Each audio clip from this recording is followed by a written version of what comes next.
अद्भुत बातें बताई। उन्होंने किस प्रकार से अपने जीवन को संवारा, निखारा, कैसे उसके वह उतारा। मैंने आपको 3 भाव भी बता दिए थे। नैसार के भाव में संगत की प्राप्ति, और वो भी भाइयों शुद्ध आहार, साधुओं को शुद्ध आहार। उसको पता ही नहीं था कि महाराज इधर आएंगे, पता नहीं था। वो तो राजा के यहाँ सर्विस करता था, नौकर था। वहां लकड़ लाने के लिए जंगल में गया, साथ में खाता था। दोपहर में जब भोजन करने लगे, देखा ये संत आ रहे हैं, तो भावना जगी, लगन लगी कि पात्र का। उसी समय तो पात्र दान से उनको संगत की प्राप्ति। मान रखना, संगत की प्राप्ति बहुत बड़ी बात है। संगत की प्राप्ति के बाद ही ये भव की सीमा बनती है। जो अनंत संसार में भ्रमण करने वाला कोई संसारी बन जाता है। सम्यक की नहीं लगी बस। और वह सम्यक की प्राप्ति के पश्चात पहला भव नैसार का, दूसरा प्रथम देवलोक। भाइयों, हमारे जैन धर्म में भगवान महावीर ही एक ऐसे तीर्थंकर हैं जो 2 माताओं के गर्भ में रहे। भगवान महावीर ही ऐसे तीर्थंकर हैं जिनके सबसे ज्यादा कर्म बंधे हुए। और भगवान महावीर ही ऐसे पराक्रमी लगे रहे, जूझते रहे, आखिर भाइयों अपने लक्ष्य की ओर गतिमान हो गए। तो दूसरा भव का बाद प्रथम देवलोक में, तीसरा मरीचि का भव, चौथा 5वें देवलोक में ब्रह्मलोक में पहुंचे। छठा भव का उल्लास सन्निवेश विप्र ब्राह्मण के घर में जन्म हुआ, क्योंकि तो कर्म बंधे हुए थे तो वो तो जगह जगह जाके घूमने पड़ेंगे। जैन आगम कहता है प्राण कमान्य भोग अर्थी, किए हुए कर्मों को भोगते बिना छुटकारा होने वाला उसको तो भोगना ही पड़ेगा। चाहे रोक के भोग लो, चाहे हंस के भोग। रोक के भोगोगे तो फिर और कर्म बन जाएंगे, उसको संभाव से भोगेगे कर्म ही रह जाएगा। सुख दुख इस संसार में हर काहू को हो, ज्ञानी भोगते ज्ञान से, पर मूर्ख भोगते मूर्ख करोड़ों में भोग देता है। ऐसे क्या हुआ, ऐसा आज क्या क्या वचने कर्म क्या था, ऐसा हो।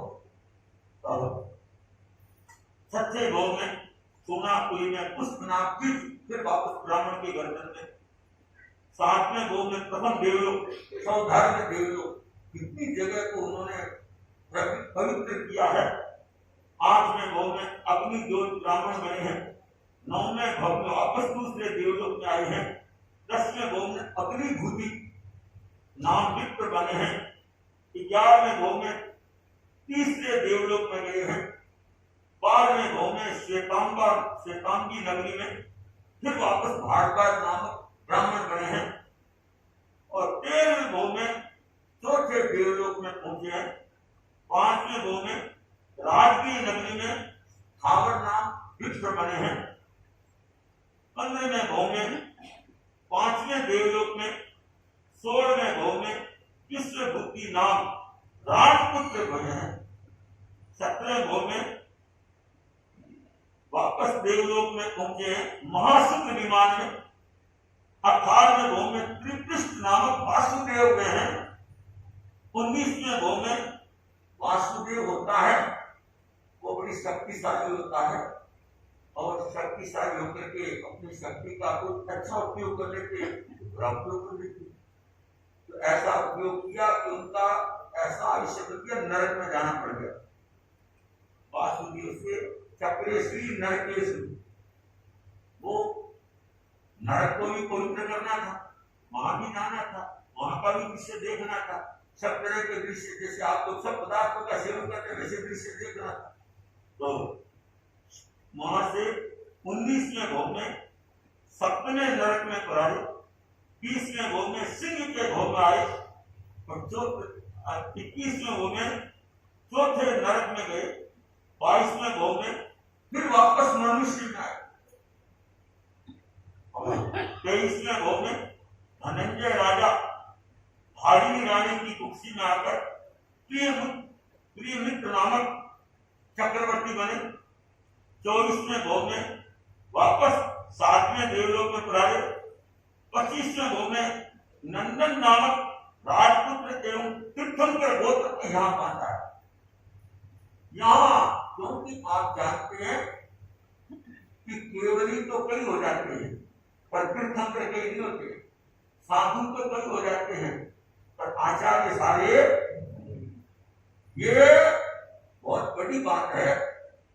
तो इसी प्रकार 25वें भोग में तीर्थंकर गोत्र बांधा, कोटिलाचार्य के पास दीक्षा लेकर मास हवन की तपस्या में झोंक दिया। तब बहुत बड़ा निर्जरा का साधन होता है, पर तब के साथ संता बहुत जरूरी। अगर उसका योग नहीं होता है वो तपस्या समस्या का कारण। ऐसे तपस्वी तामली तापस लंबे समय तक तेले की तपस्या करने वाला कहां गया?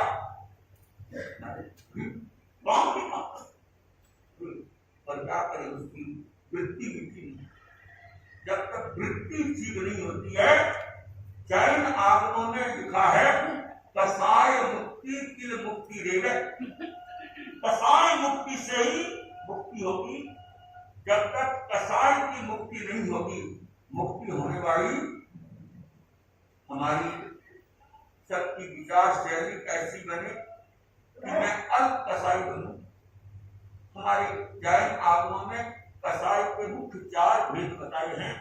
अनंतानुबंधी क्रोध मान माया लोभ, प्रत्याख्यान क्रोध मान माया लोभ, प्रत्याख्यान क्रोध मान माया लोभ और संगलन क्रोध मान माया। तो चारों के ही अलग अलग कारण।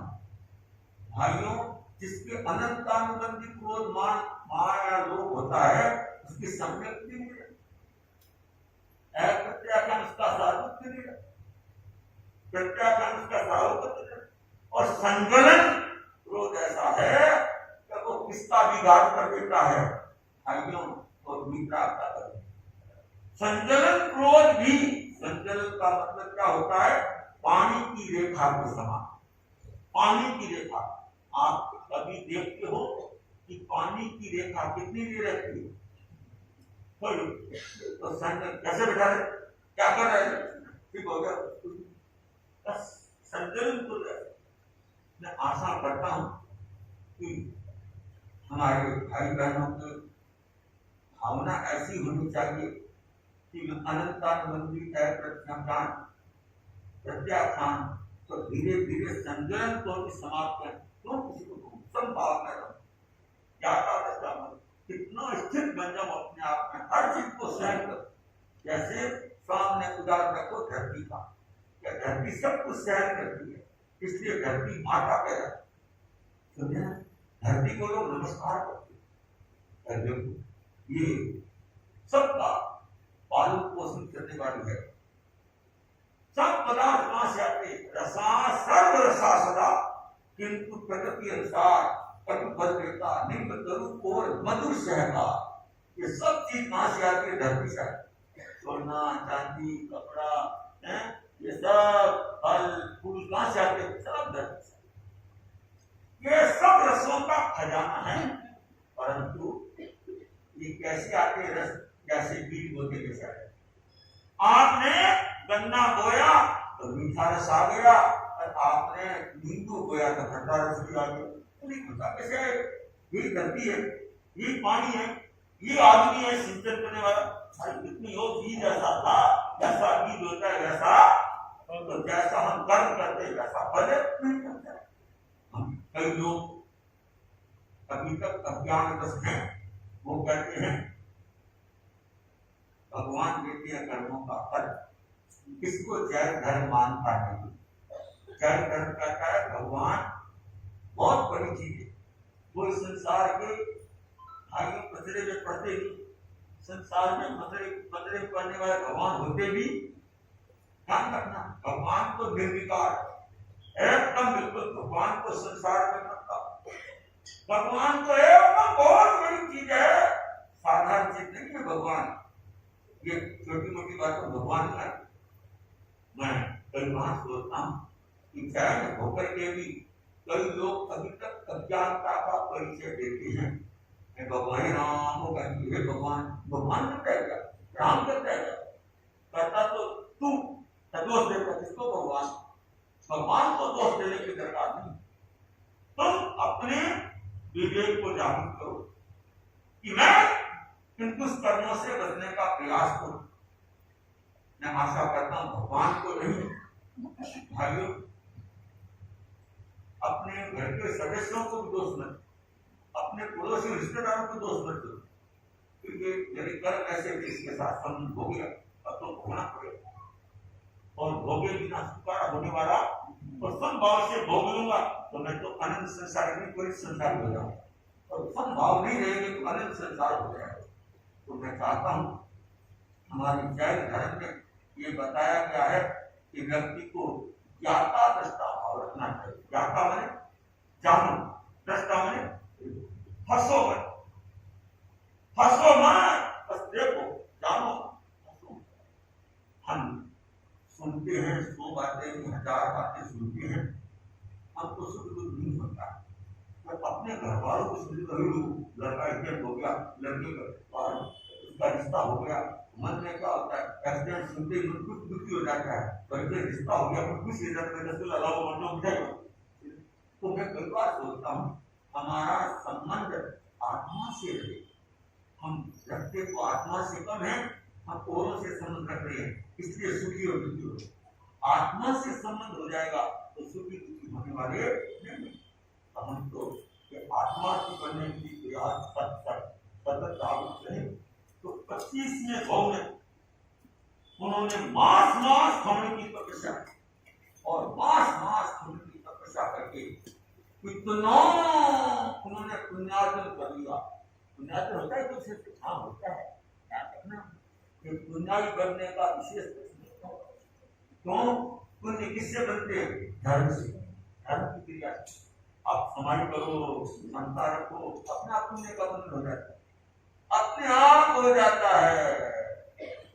उस पर देखो, हर एक से दिमाग में रखना, किसको, पुण्य कंद धार्मिक करणी सु केवल पुण्य स्वतंत्र नहीं, पुण्य कंद धार्मिक करणी सु केवल पुण्य स्वतंत्र नहीं, नाज बिना दूरी पैदा करने रो कोई तंत्र नहीं, ओ संता लौकिक लोकोत्तर दोनों पृथक प्रकार, ओ संता लौकिक लोकोत्तर दोनों पृथक प्रकार, जन जीवन आधार तंत्री निराकार हो, मरुधर रामंदार हो, तेरा अंतरा अधिदेवता श्रद्धा स्वीकारो, तेरा पंथ शासन देव।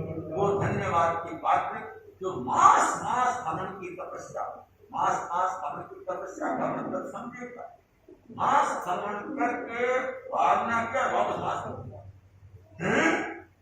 मास करने के आठ का उपाय गई है, आठ तो क्या दूसरे दिन मास करो भाइयों, ऐसे बलि होते, ऐसे अनंत बलि होते। मैंने भाइयों जब शीतल का सुना ना, छोटा था मेरा रात में सीख लगा, तो देर से उपवास होता नहीं था। मैं गया तो समझा था ना, चक्कर फिरवा आगे गिर गया। तो मगर किसान का है और बनते हैं तो ठीक है, अपने लोग कितने कर्मों का बंद करता है। एक आदमी के सुख का योग होता है, समझे ना। अब हमारे मेरे पास दो संत हैं, अमन मुनि की है, नवी मुनि की है। तो नवी मुनि तपस्या कर सकते हैं, गिट्टी का नहीं बना सकते, ये गिट्टी का बना सकते हैं, तो मार्च करना बंद कर। तो अपनी अपनी क्षमता के अपना अपना फेरसन होता है, सबका एक समान फेरसन नहीं होता। आचार्य महाप्रज्ञ जी कितने विद्वान थे, और मुझे लगा नहीं कि कभी उन्होंने तेजा भी किया, पता नहीं। और आचार्य महाश्रवण जी को मेरे पूज्य गुरुदेव आचार्य महाप्रज्ञ जी का प्रमाण, इनको कोई विद्वान या मनीषी कहे या नहीं कहे, क्या कहे? महातपस्वी। महातपस्वी क्यों? मास्टर ने किया क्या? अढ़ाई की क्या है? इन्होंने हर व्यक्ति में अपना संतुलन रखा। इनको कुछ भी कह दो, इतना संतुलन, ये बहुत बड़ी बात है। महातपस्वी की प्राप्ति मैं चाहता हूं कि वो धन्यवाद के पात्र होते हैं, तो इतनी बड़ी तपस्या करके भी अपनी क्षमता को बनाकर स्वच्छता करता, मास मास घमंड की तपस्या, और इतना अच्छा अपने संयम का पालन किया मुनि बन करके, तो तीर्थंकर गोत्र बन गया उनका 25वें भव के अंदर में, 26वें भव में देवलोक में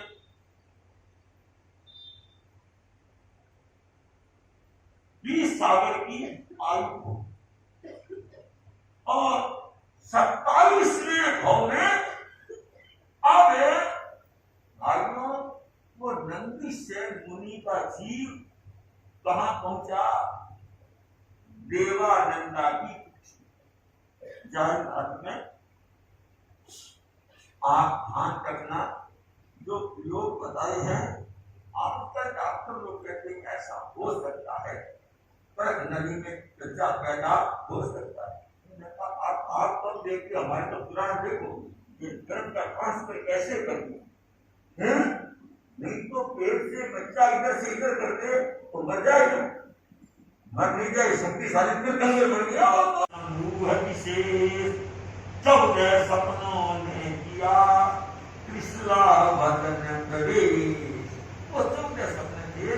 सबसे पहले गज हाथी का, ऋषभ बैल का, तीसरा सिंह का, चौथा चंद्रमा का, 5वां लक्ष्मी का, 6ठा ध्वजा का, 7वां विमान का, 8वां माला का, 9वां सागर का, 10वां पूर्ण घड़ा भरा हुआ, 11वां तेजस्वी सूर्य, 12वां पद्म सरोवर कमलों का तालाब, जो तालाब में कमल, और उसके बाद अग्नि और रत्न का समूह। अग्नि भी कैसी निर्धूम आग, धुआनी, जैसे मान तुम आचार्य ने भगवान ऋषभ की स्तुति में कहा है, निर्धूम वर्तिर पवर्तित तैलपूर, तो निर्धूम वो आपको दीपक हो कैसे, इस दीपक में न धुआं है न तेल है न बाती, तो इसकी अलग ही ख्याति चारों परिवार में। मैं सोचता हूं कि क्या कल्पना और क्या उनका जीवन था। तो इन सपनों को देखकर हर्षित त्रिशला मात परमानंदित मृत हुआ, सुनकर मंगल बात। देवानंदा ने अपने श्रीमान जी को ये बात बताई कि मुझे आज ये 14 सपने दिखे हैं। तो ब्राह्मण ने कहा कि ऋषभ रत्न को मैं जानता हूं उनका क्या फल होता है, तो ज्योतिषियों से पूछा जाए। तो पूछा तो उन्होंने कहा कि तुम्हारे घर में एक ऐसे जीव का अवतरण होगा जो अपना तो कल्याण करेगा, परिवार का देश का भी सुनाम करेंगे। इतना सुन करके मन प्रफुल्लित हो गया, मन प्रसन्न हुआ। स्वप्न पाठकों ने कहा, स्वप्नों के अनुसार धर्म चक्रधर पुत्र का होगा जन्म उदार। तुम्हारे घर में एक ऐसे बच्चे का जन्म होगा, ये स्वप्नों के अनुसार वो बच्चा सब तरह से शक्तिशाली और सब तरह से दूसरों के लिए प्रेरणास्पद बनेगा। रहे ब्राह्मणी कुक्षी में 82 दिन रात, तीन ज्ञान से मुक्त है उधर स्थित जगतार। अब उस ब्राह्मणी की कुक्षी में पल रही है, 82 दिन आ रहे, और ब्राह्मणी के घर में हर तरह से सुखद वातावरण बनता रहा। तो जीव का प्रभाव था। जैसे हम देखते हैं कि लाइट का प्रभाव है, तो पंखे भी चल रहे हैं और लाइट गलती चल रही है, और एक लाइट चली जाए तो जब उसको तो जीव का प्रभाव होता है, एक तत्व का पदार्थ का प्रभाव होता है।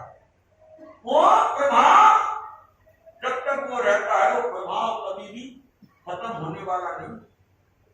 आप देखो उनके चित्त में इतनी शांति, 82 दिन उस जीव का वहां रहना हुआ। 82 दिन तक वो जीव खुद तो बोझ में रहा और परिवार के, पड़ोस के, गांव के सब खुश रहे। उस जीव का प्रभाव था। एक बल्ब जलता है तो आप देखते हो आने जाने वालों को प्रकाश मिलता है। एक स्ट्रीट लाइट से कितनों को लाइट मिल जाता है, तो ये बहुत बड़ी लाइट है। इससे बहुत अच्छा विकास होता है। तो अब परिवर्तन गर्भ का करता है देवेश, निश्चयनामी देव को देता है आदेश। पूर्व क्षत्रिय कुंड में नृकश्यप सिद्धार्थ, न्याय नीति से कर रहे शासन सफल यथार्थ। पृथ्वी राजा केत की है कृष्णा विख्यात, चेतक की भगिनी सती उत्तम कुल अवतार। है रानी सिद्धार्थ की शीलवती साक्षात, गर्भवती युवती हुई भाग्यवती प्रख्यात। अब देवताओं के वहां पर चिंतन चला कि भाई ये तो याचक कुल है। ब्राह्मण कुल क्या कहलाता है? याचक कुल। लाओ लाओ लाओ लाओ। ब्राह्मणों की एक बतानी क्या है, आर्थिक सी बत्ती। मैं कई बार देखता हूं कि जो ब्राह्मण होते हैं, शर्मा होते हैं, ला ला ला लगे रहते। कुछ उसका असर भी होता है, जाति का अपना अपना असर होता है। तो अब उस समय उन ब्राह्मण देवेंद्र ने कहा कि देखो ये कुछ इसके लिए ठीक नहीं है। ये तो बड़ा पराक्रमी जीव आ रहा है, तो इसको क्षत्रिय कुल में ले लो। क्षत्रिय कुल, क्षत्रिय को ना रक्षक होते। आज तो क्षत्रिय भी भक्षक बन गए, नहीं तो क्षत्रिय रक्षक होते। मैं पूजना करूं तो मुझे शासन श्री गणेश मिशन बनाते, कुछ कालूगनी बिहार करते, और बिहार करते रास्ते में कोई मिलता ना, कौन? क्षत्रिय। मन क्षत्रिय से बात करके बहुत क्षत्रिय क्षत्रिय। तो ब्राह्मणों की और क्षत्रियों की बोली में, शैली में, खान पान में बहुत अंतर होता है, रहन सहन में बहुत अंतर। हमने कितनी यात्रा की है, परंतु रजवाड़े किसके मिलते हैं?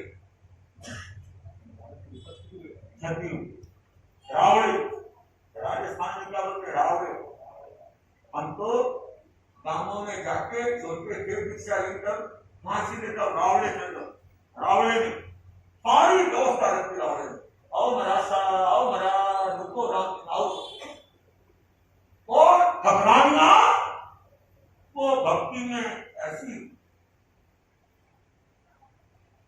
बनी रहती, महादेव आप लड़ो, कृपा कराओ। उनका खान पान रहन सहन ठगरानियों का एक तरह था, शेखानियों से बढ़कर। वो तो रावड़े पावड़े होते, और एक एक रावड़े में भाइयों को गाय भैंसे ऊँच नहीं रहते थे। उन ठगरानियों की, उन कमरानियों की सेवा में कितनी दासियां रहती, मैंने देखा है, सुना नहीं है। ये कौन है? दाइजेदार, दाइजेदार बोलते हैं। दाइजेदार का मतलब क्या होता है? दहेज में आई है ये तीन, बेटी ने नहाने धोने कपड़ा धोने उसको बता। तो मैंने खुद देखा है, सुना नहीं है, कई जगह देखा है। और क्योंकि पहले बिहार करके हम लोग मारवाड़ में जाते, रोजनुमा से किए थे राणावास, तो रास्ते में सबसे पहले जब अपने घर में रावड़े हुए, तो रावड़े में जाने पर जगह की आर पानी की कोई दिक्कत नहीं। तो रावड़े में जो अंगने का भाग होता, वहां पर कभी भी अखाद्य चीज नहीं जा सकती। रावड़े के लोग अगर कोई मीट खाते तो बाहर अंदर ठगरानी नहीं घुसने देती, पौड़ी के अंदर नहीं घुसते, इतना साफ सुथरा रहता। तो हम लोग भी निश्चिंता की अनुभूति करते थे कि वहां जाओ तो सुरक्षित रहेंगे, हर तरह से जगह आर पानी सब करते। तो मुझे बहुत गौरव होता है कि देवेंद्र ने कहा ये कुल ठीक नहीं याचक, इसको ट्रांसफर करो। तो कहाँ करे? तो उन्होंने अब विज्ञान से देख लिया कि वो कृष्णा जो है वो इसके योग्य है, क्योंकि पात्रा पात्र विभेदेन हेतु पन्नवियोरिव त्रिनाथ संजायते दुग्धम दुग्धम संजायते विषम। पात्र अपात्र का बहुत फर्क पड़ता है। आज गाय को घास खिलाते हो तो गाय क्या खिलाती है वही घास, गाय को खिलाओ दूध पिलाएगा। आप देखते हो वो गाय घास खाकर के दूध पिलाती है, पर वही दूध अगर कोई सांप को पिलाए तो क्या बनेगा? क्यों? दूध जड़ भरी है। तो ऐसा है, दूध को बच्चा पीता है ना, कुछ अपने बच्चों के लिए दूध लेने के लिए कहीं कोई गौशाला जाता है, कहीं जाता है, बच्चा दूध लाओ दूध लाओ, क्योंकि बच्चे को तो बेबी फूड बच्चे के लिए भोजन दूध ही है।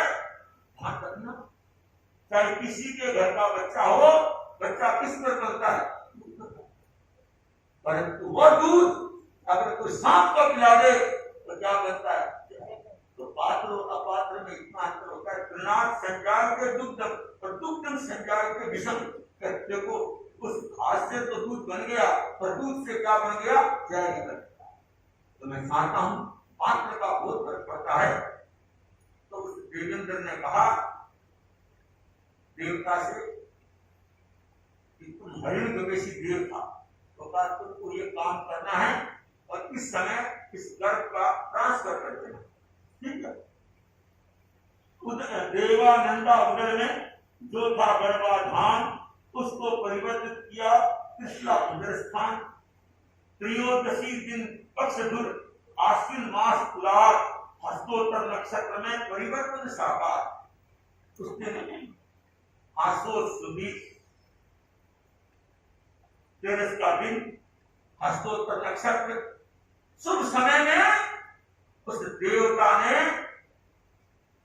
उस गर्भ का ट्रांसफर कर दिया। जैसे ट्रांसफर किया और वो सबने भी साथ साथ चले गए। वो देवानंदा सोचने लगी मेरे सपने तो आए तो अच्छे लगे, तो जाते अच्छे लगे, जा रहे क्या हुआ? इधर वो कृष्णा उसको भी सपने आने लगे बढ़िया, क्यों?